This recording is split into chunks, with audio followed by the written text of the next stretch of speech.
प्रतिलेखन संख्या 26 speed 100 words पर मिनट स्टार्ट।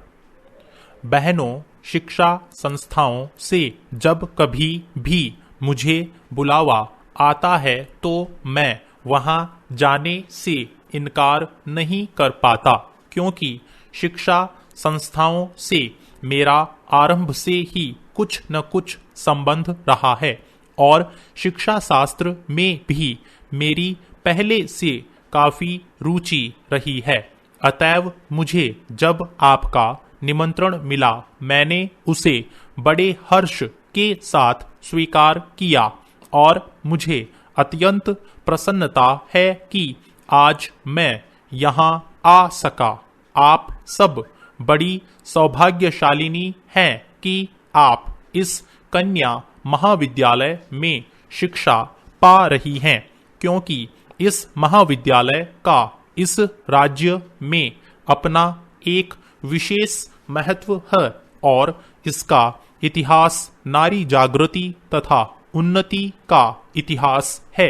इसकी स्थापना उच्च आदर्शों को लेकर एवं नारी जागृति तथा राष्ट्रीय उन्नति की पुनीत भावनाओं से प्रेरित होकर आज से बहुत साल पहले एक ऐसे सच्चे समाज सुधारक के द्वारा हुई थी, जिनके हृदय में मुख्यतः नारी जाति के प्रति विशेष गौरव और महान आदर था। आप सबको मालूम ही होगा कि हमारे देश में दो प्रकार की शिक्षा संस्थाएं विद्यमान हैं। एक तो वे जो अंग्रेजी शासकों द्वारा अपने उद्देश्यों की पूर्ति के लिए स्थापित की गई थी और दूसरी वे जो स्वतंत्र रूप से राष्ट्र प्रेमियों द्वारा राष्ट्रीय भावनाओं से ओतप्रोत होकर अपने देश की संस्कृति एवं सभ्यता को पुनर्जीवित एवं पुनः स्थापित करने के उद्देश्य से स्थापित की गई थी। आपका यह कन्या महाविद्यालय भी लगभग इन्हीं पवित्र भावनाओं से प्रेरित होकर बहुत साल पहले स्थापित किया गया था और आपके लिए यह बड़े सौभाग्य की बात है कि आप में से कुछ आज इस विद्यालय में अपनी शिक्षा समाप्त कर जीवन के कार्यक्षेत्र में प्रवेश करने जा रही हैं। उच्च शिक्षा प्राप्ति की उपाधि जो आपको मिल चुकी है, आपकी एक अमूल निधि है, जिससे आपके गुरुता और बढ़ती है। पैरा आप में से जो आज प्रमाण पत्र लेकर जा रही हैं, वे इस विद्यालय के सीमित दायरे में से निकलकर जीवन के विशाल प्रांगण में कर्मठ कार्यक्षेत्र में प्रवेश कर रही हैं। आपके कंधों पर जीवन का महत्वपूर्ण उत्तरदायित्व है और मुझे पूरा भरोसा है कि आप अपनी शिक्षा और अनुभव के बल और आधार पर उसे योग्यतापूर्वक संभाल सकने में सफल हो सकेंगी। अब तक आपका विद्यार्थी जीवन रहा, अब आपका व्यवहारिक एवं क्रियात्मक जीवन रहेगा और आपको अपने जीवन के कार्यक्षेत्र में अनेक समस्याओं का सामना करते हुए आगे बढ़ना है।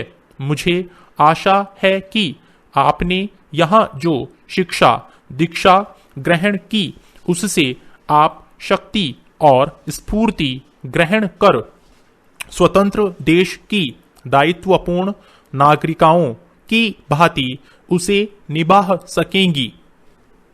यह सब स्वतंत्र देश की दायित्वपूर्ण नागरिका। प्रतिलेखन संख्या 27 स्पीड 100 वर्ड्स पर मिनट स्टार्ट। महोदय, जब हम भारत की संपदाओं और उत्पादन के उपादानों के संदर्भ में भारत की अर्थव्यवस्था की चर्चा करते हैं तो उस समय अनिवार्य रूप से उपयुक्त टेक्नोलॉजी से संबंध प्रश्न उठ खड़े होते हैं। इसके लिए कोई निश्चित उत्तर नहीं दिया जा सकता। यह तो अलग अलग उद्योग के लिए अलग अलग होगा। कुछ उद्योग अपरिहार्य रूप से पूंजी प्रधान होंगे।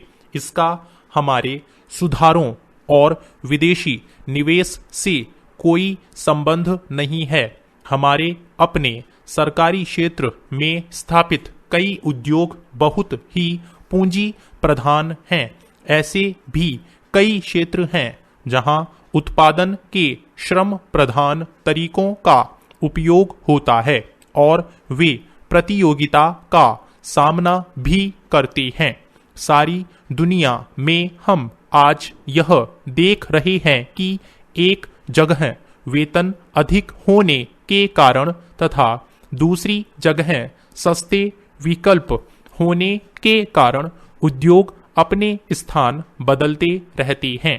यह बात एक दूसरे से कतई भिन्न क्षेत्रों पर भी लागू होती है, जैसे वस्त्र उद्योग, चमड़े का सामान, इलेक्ट्रॉनिक्स और कई अन्य उद्योग अन्य स्थानों से आकर भारत में जो निवेश किए जा रहे हैं वे ठीक इन्हीं कारणों से किए जाते हैं और ये उद्योग बड़ी मात्रा में रोजगार प्रदान करेंगे। यह आर्थिक निर्णय लेने की स्वाभाविक प्रक्रिया का अंग होता है।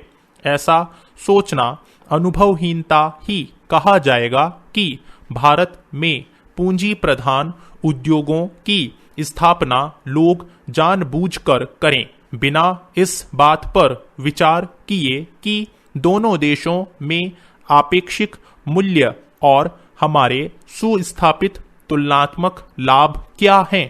उसी के साथ जहां पूंजी प्रधान टेक्नोलॉजियां और उच्चतर उत्पादकता तथा वेतन साथ साथ चलते हैं, उनका हमें स्वागत करना चाहिए, उन्हें टालना नहीं चाहिए। अंतिम निर्णय तो बाजार की शक्तियों पर निर्भर करेगा। पैरा, मुझे ऐसा कभी नहीं लगता कि हमारे उद्यमी निर्णय करने में किसी से कम कुशल हैं। तथापि यहाँ पर यह जोर देना अप्रासंगिक नहीं होगा कि टेक्नोलॉजी का चुनाव अत्यंत सावधानीपूर्वक किया जाना चाहिए। इस संदर्भ में विदेशी टेक्नोलॉजी का आयात करने वालों को देश में उपलब्ध टेक्नोलॉजियों की भी सावधानीपूर्वक जांच करनी चाहिए। सामान्य रूप से टेक्नोलॉजी का विलयन और अंगीकरण उतना महत्वपूर्ण नहीं होता जितना टेक्नोलॉजी को तैयार करने की क्षमता पैदा करना।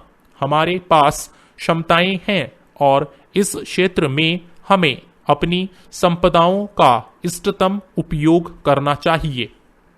वास्तव में तो अपने ही देश में विकास और अनुसंधान करने का स्थान और कुछ नहीं ले सकता, तभी हम प्रतियोगिताओं का लाभ उठा सकते हैं। विशेषकर उस स्थिति में जब अन्यत्र टेक्नोलॉजी में विकास बड़ी तेजी से हो रहा है और उनके पुराने पड़ने की दर भी बहुत ही ज्यादा है। यह बात पूरी तरह स्वीकार की जाती है कि नियंत्रणों और परमिटों की प्रणाली से ईमानदारी का खात्मा हो जाता है। उदारीकरण प्रक्रिया का तात्पर्य इन नियंत्रणों को समाप्त करना है।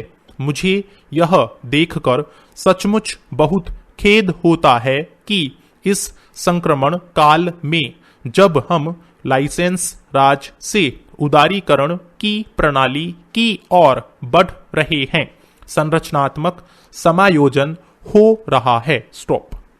थैंक यू साथियों, इस चैनल को सब्सक्राइब करें और बेल आइकन को प्रेस करें ताकि लेटेस्ट वीडियो की जानकारी आपको मिलती रहे।